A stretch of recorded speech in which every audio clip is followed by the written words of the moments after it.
안녕하십니까. 오해한 목사입니다. 오늘 말씀 통해서 하나님의 긍휼을 믿는 그 믿음에 대해서 배울 수 있기를 기도합니다. 오늘 말씀은 사무엘하 7장 15절에서 25절까지입니다.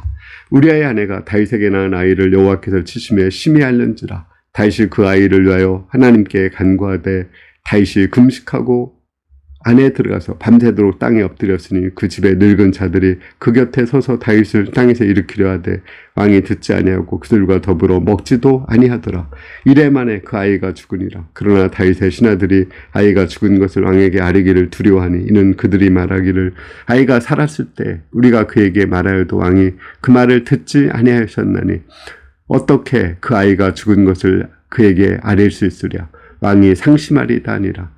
다윗이 그의 신하들이 서로 수군거리는 것을 보고 그 아이가 죽은 줄을 다윗이 깨닫고 그의 신하들에게 묻되 아이가 죽었느냐 하니 대답하되 죽었나이다 하는지라.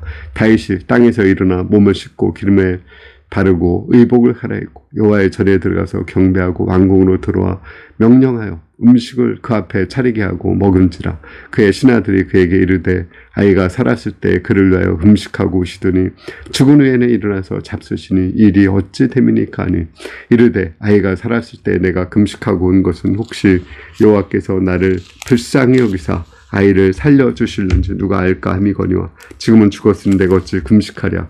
내가 다시 돌아오게 할 수 있느냐. 나는 그에게로 가려니와 그는 나에게로 돌아오지 아니하리라. 다윗이 그의 아내 밧세바를 위로하고 그에게 들어가 그와 동침하였더니 그가 아들을 낳음에 그의 이름을 솔로몬이라 하니라. 여호와께서 그를 사랑하사 선지자 나단을 보내 그의 이름을 여디디아라 하시니 이는 여호와께서 사랑하셨기 때문이라. 하나님은 다윗이 범죄를 했기 때문에 밧세바에서 낳은 아들이 죽을 것이라고 말씀하셨습니다. 정말 아이를 낳았는데 심히 알았습니다. 그럼 어떻게 해야 됩니까? 하나님이 죽을 것이라고 했으니까 아멘, 하나님의 뜻대로 될지어다 이렇게 하지 않았습니다.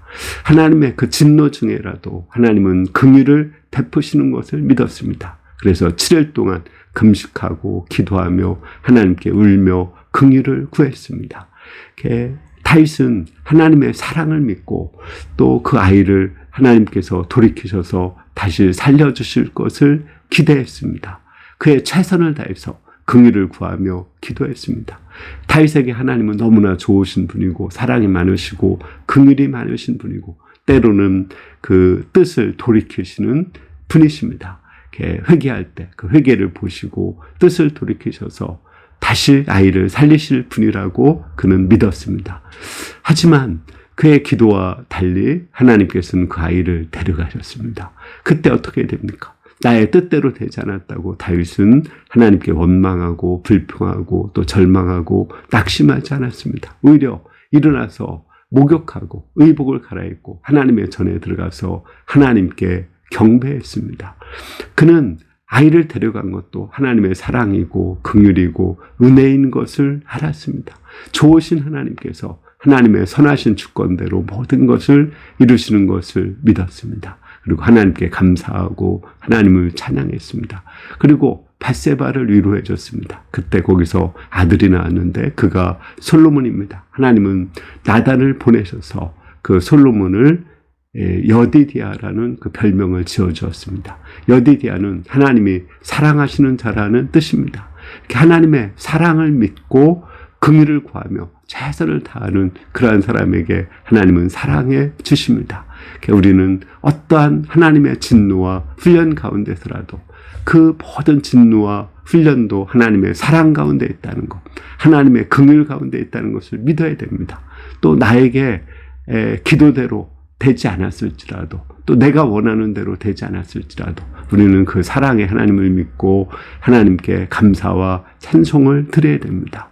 진노를 받을 때도 하나님의 사랑을 믿어야 되고 또 우리의 기도대로 되지 않았을지라도 우리는 하나님의 사랑을 믿어야 됩니다. 하나님은 이렇게 어떠한 상황 속에서도 하나님의 사랑을 믿는 자를 사랑하시고 또 그에게 긍휼을 베풀어 주십니다.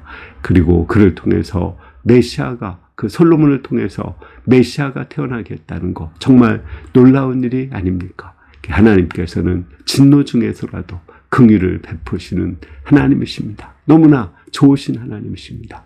우리가 하나님의 진노와 훈련을 받을지라도 하나님의 긍휼을 믿고 그 훈련을 잘 받고 또 어떤 훈련 가운데서도 하나님의 긍휼을 믿고 감사하고 하나님을 경배하고 하나님을 찬양할 수 있기를 기도합니다. 감사합니다.